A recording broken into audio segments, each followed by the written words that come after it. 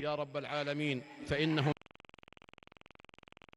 فقال جل وعلا يا أيها الذين آمنوا صلوا عليه وسلموا تسليما اللهم صل وسلم على عبدك ورسولك محمد صاحب الوجه الأنور والجبين الأزهر وارض اللهم عن خلفائه الأربعة أبي بكر وعمر وعثمان وعلي وعن سائر صحابة نبيك محمد صلى الله عليه وسلم وعن التابعين ومن تبعهم بإحسان إلى يوم الدين وعنا معهم بعفوك وجودك وكرمك يا أرحم الراحمين اللهم أعز الإسلام والمسلمين اللهم أعز الإسلام والمسلمين اللهم أعز الإسلام والمسلمين واخذل الشرك والمشركين اللهم انصر دينك وكتابك وسنة نبيك وعبادك المؤمنين اللهم فرج هم المهمومين من المسلمين ونفس كرب المكروبين واقض الدين عن المدينين واشف مرضانا ومرضى المسلمين برحمتك يا أرحم الراحمين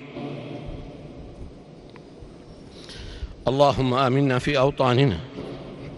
وأصلح أئمتنا وولاة أمورنا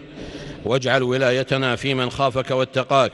واتبع رضاك يا رب العالمين اللهم وفق ولي أمرنا لما تحبه وترضاه من الأقوال والأعمال يا حي يا قيوم اللهم أصلح له بطانته يا ذا الجلال والإكرام اللهم أصلح أحوال المسلمين في كل مكان اللهم أصلح أحوال المسلمين في كل مكان اللهم كن لإخواننا المستضعفين في دينهم في سائر الأوطان يا ذا الجلال والإكرام اللهم كن لهم في فلسطين اللهم كن لهم في فلسطين اللهم كن لهم في فلسطين اللهم كن لهم ولا تكن عليهم وآثرهم ولا تؤثر عليهم اللهم انصرهم على عدوك وعدوهم اللهم طهر المسجد الأقصى اللهم طهر المسجد الأقصى